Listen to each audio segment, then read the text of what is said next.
Alléluia, peuple de Dieu, chers internautes de Chauffeur Praise TV, Namasté, je vous salue.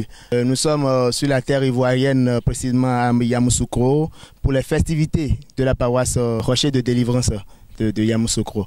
Voilà, la semaine a été chargée, la fête a commencé depuis le lundi et ça se termine aujourd'hui dimanche 3 décembre 2023. Donc le jeudi passé, il y a eu une conférence qui a été donnée par le devancier Lydia Gaston sur le thème la prospérité dans l'église du christianisme céleste. Donc il nous a parlé de la prospérité dans l'église du christianisme céleste. N'ayant pas pu assister à la conférence, il désire nous faire un court résumé de ce que c'est que la prospérité dans l'église du christianisme céleste. Alléluia, devancier. Alléluia, chers frères, que le Seigneur soit aimé avec vous pour le travail que vous faites. Okay. Vous avez parlé de la prospérité dans l'église du christianisme céleste à la conférence du jeudi. Nous avons appris que les gens s'étaient accrochés à la parole. Les gens, ils étaient satisfaits, quoi. Ce qu'ils ont entendu ce jour-là, ils étaient satisfaits. Ils nous ont fait vent de cela. Et nous aimerions savoir ce que c'est que la prospérité de votre point de vue. Nous rendons grâce à Dieu pour ce qu'il fait de la vie de l'homme et des serviteurs que nous sommes sur la terre ivoirienne. Et aujourd'hui, je peux que lui adresser mes vives satisfaction pour sa plénitude de grâce qu'il nous a donnée en nous permettant de pouvoir dire notre point de vue sur les secrets de la prospérité au sein de l'Église céleste. Bon, lorsque nous parlons des secrets de la prospérité ne peut que venir de Dieu lui-même, car il a été dit que l'homme ne peut recevoir que ce qui lui a été donné du ciel. Alors, si tant est que l'homme ne peut recevoir ce qui est décidé du ciel, ce qui a été décrété du ciel, alors il convient à Dieu de choisir les pauvres et de faire les pauvres ou de faire aussi les riches. Alors, il est aussi capable de transformer la vie des pauvres pour qu'ils deviennent riches et la vie des riches même afin qu'ils reviennent encore dans la pauvreté. Mais tout ça dépend de la relation que nous avons avec Dieu. Et donc, si nous devons comprendre quelque chose à travers ce thème qui avait été développé le jeudi dernier, les secrets dont nous avons besoin en tant qu'adorateur, en tant que chrétien, pour recueillir de Dieu, pour avoir de lui la prospérité. Car Salomon demandait à Dieu de lui donner le juste milieu, le pain quotidien. Il n'avait pas voulu avoir la richesse de peur de ruiner Dieu, ou la pauvreté aussi de peur de pécher contre lui. Donc il demandait le pain quotidien. Et quand on entend parler du pain quotidien, ce n'est pas forcément ce qu'il faut manger, ce qu'il faut pour un homme, pour un chrétien, pour un enfant de Dieu, afin qu'il lui permette afin qu'il arrive à satisfaire ses besoins vitaux. C'est ça que nous appelons le pain quotidien. Alors, c'est Dieu qui le donne. C'est lui qui permet tout cela. Maintenant, qu'est-ce qu'il faut faire? Comment vivre en adéquation avec sa volonté pour les recevoir? C'est en cela que nous avons parlé donc des secrets. Et en termes de secrets, nous pouvons citer d'abord la crainte de l'Éternel. Celui qui ne craint pas Dieu ne peut rien recevoir de lui. Celui qui ne pratique pas la libéralité ne peut rien recevoir de lui. Car la Bible dit que Dieu ne fait pas miséricorde pour qui n'a point fait miséricorde. Toi, tu n'aimes pas donner, mais tu aimes recevoir. Il faut apprendre aussi à donner, il faut apprendre aussi à partager, il faut apprendre aussi à assister. Par exemple, maintenant, aujourd'hui, c'est la grande fête des moissons. Et dans l'église céleste, c'est une recommandation ferme. Et ce qui est aussi biblique, que tous les enfants de l'église doivent participer aux 5 critères qui composent la célébration de la fête des moissons. Bon, quelqu'un qui veut être vraiment béni, qui veut être prospère, et qu'on parle de la moisson, il ne participe pas, il ne vient pas, il ne paie pas la cotisation, il ne fait pas ouverture de bazar, il n'achète pas un objet, il ne participe à rien, comment pourrait-il être béni ou bien prospère? Donc la prospérité ne peut que venir de l'observation de la volonté de Dieu d'abord. C'est ce que je peux dire par rapport à la prospérité. Mais le plus grand secret aussi, qui a été demandé à tout homme sur la terre des hommes, à l'instar de Dieu, de Jésus-Christ, du patriarche Oshofa, c'est que nous devons aussi travailler. Celui qui ne travaille pas, comment pourra-t-il être prospère? Il faut travailler pour espérer certainement un jour la prospérité. De la même manière, il y en a qui travaillent, mais qui ne sont jamais prospères. Certainement, ils travaillent, ils ont eu la chance de travailler, mais dans leur exercice, dans leur fonction, ils n'obéissent pas à Dieu. Il ne suffit pas seulement de travailler pour être prospère. Il faut travailler d'accord. C'est d'abord une première condition.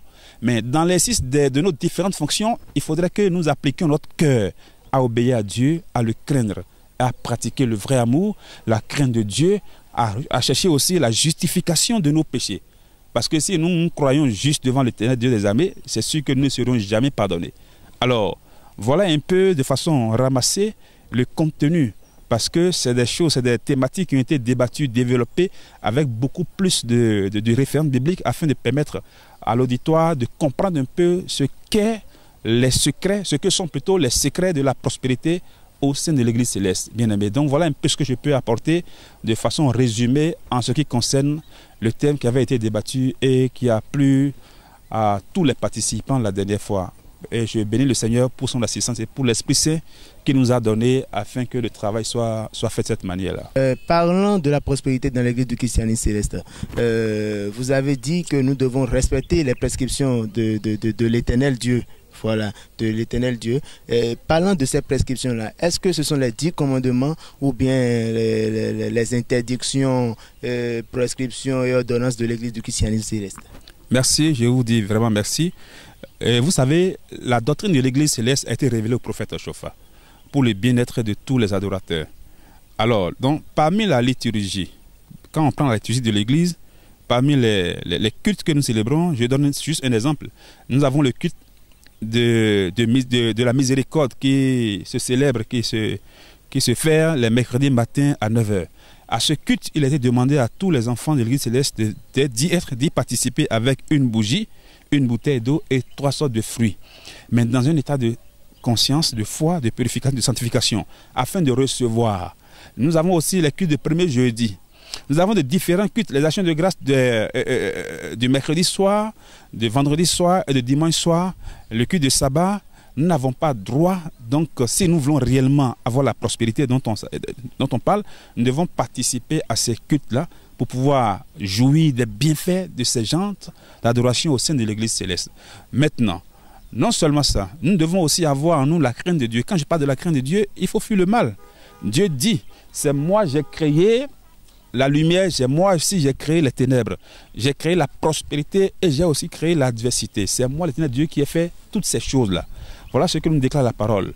Alors, si toi tu ne fais pas le bien, si toi tu fais ce qui déplaît à l'Éternel, si toi tu n'es pas dans la justice, dans la droite, dans la vérité, je ne sais pas comment tu peux être prospère. Un homme prospère dans le mensonge, certainement c'est un enfant béni du diable.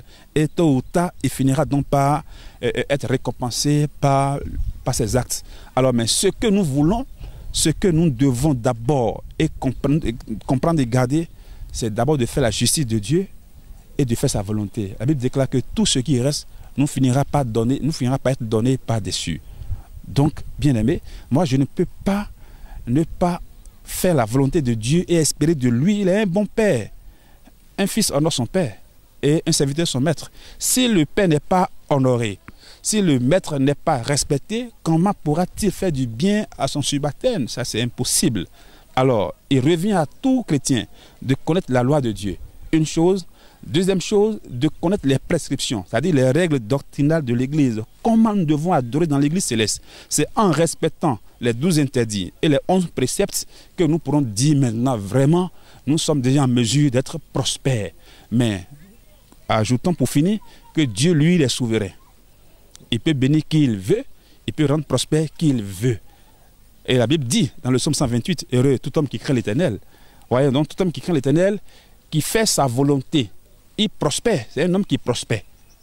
C'est pourquoi j'insistais sur la crainte de l'Éternel et du respect de ses prescriptions. Si cela passe avant tout, c'est beaucoup mieux pour nous et c'est en cela que nous pourrons être bénis. Bien-aimés, je vous remercie pour cette question posée, pour l'apport qui a été donné. Ok, merci beaucoup devancier Gaston. Ce que nous pouvons retenir de ceci, c'est que la prospérité, la première condition de la prospérité, c'est d'abord de travailler. Il faut travailler, il est important de travailler. Et pas seulement de travailler tout en respectant quoi? Les prescriptions de l'Éternel, les prescriptions qui nous ont été recommandées par l'Éternel. Voilà, dans notre église du christianisme céleste. Et sur ce, nous allons nous laisser. Merci de votre fidélité, merci de nous suivre. Et si vous aimez le travail que nous faisons, merci bien de vous abonner à la chaîne, d'aimer, si ça vous plaît, d'aimer et de partager pour que le monde entier reçoive le salut et écoute ce que vous avez entendu. À la prochaine. Merci et ciao, ciao. À très bientôt. Oshofa Prise TV, Tout pour la gloire de l'Éternel, Dieu de Shofar.